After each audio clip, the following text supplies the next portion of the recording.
Hello everyone, দেখো আজকে নতুন একটা রেসিপির সাথে তোমাদের ওয়েলকাম জানাচ্ছি। দেখো আমি নিয়ে নিয়েছি সমস্ত সরঞ্জামগুলো।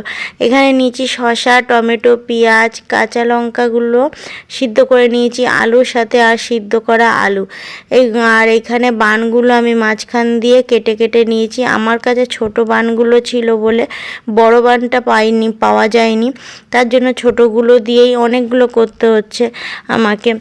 তো দেখো এইখানে সামান্য একটু সাদা তেল দিলাম। আমি ঘি বাটার কোনোটাই পছন্দ করি না বলে তাই সাদা তেল দিয়ে করছি, তোমরা তোমাদের পছন্দ মতো দিতে পারো।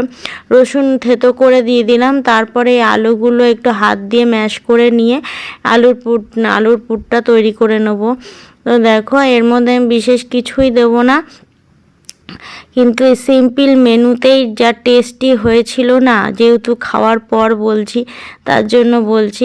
এই দেখো আলুগুলো দিয়ে দিলাম। এবার আমি এর মধ্যে এই নুন হলুদ দিয়ে, স্বাদ মতো নুন হলুদ দিয়ে মিশিয়ে ভালো করে আলুটাকে কষিয়ে নেবো। সবশেষে দেবো ভাজা জিরে গুঁড়ো করে রেখেছি আমি, আর গোলমরিচ গুঁড়ো করে রেখেছি, তো সেটা দিয়ে দেবো। ব্যাস এই তোমরা তোমাদের টেস্ট অনুযায়ী, ঝাল অনুযায়ী বুঝে শুনে দেবে। আমি ঝালটা খুব বেশি দিচ্ছি না, আমাদের যে ঝাল পছন্দ করো তার জন্য আমি সিদ্ধ করে লঙ্কা রেখে দিয়েছি।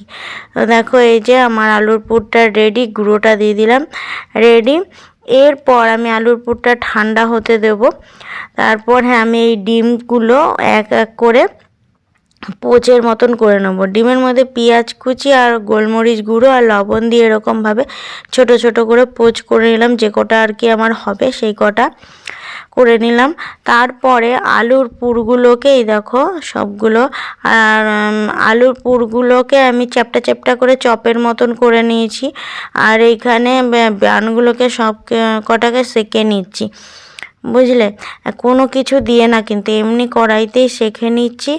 আর এরপর আমি এই দেখো টমেটো সস, মেয়োনিজ আর পিৎজা সস, আমার কাছে এই তিনটেই অ্যাভেলেবেল রয়েছে, তাই এই তিনটে দিয়েই করে ফেলছি। তোমাদের কাছে যা যা থাকবে তা এর সমস্ত সস থেকে, মানে সয়া সসটা বাদ দিয়ে সমস্ত সস যা যা থাকবে, গ্রিন চিলি সস বলো, রেড চিলি সস বলো, যা যা থাকবে সমস্ত কিছু দিয়ে সাজিয়ে নিতে পারো, ওর মানে মেকআপ করে নিতে পারো বানগুলোর।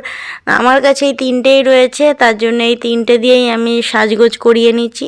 তারপরে আমি আলুর পুরগুলো করে রেখে দিয়েছি চ্যাপটা চ্যাপটা করে চপের মতন ছোট ছোট করে, সেইগুলো আমি দিয়ে, তারপরে শসা, টমেটো,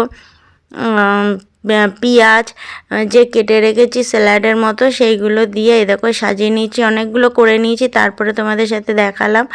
এই দেখো একটা ডিমের পোচ দিয়েছি। সবশেষে ঘি দিয়ে আমি সব কটাকে সেঁকে নেব। কেমন লাগলো কমেন্ট করে জানিও। টাটা।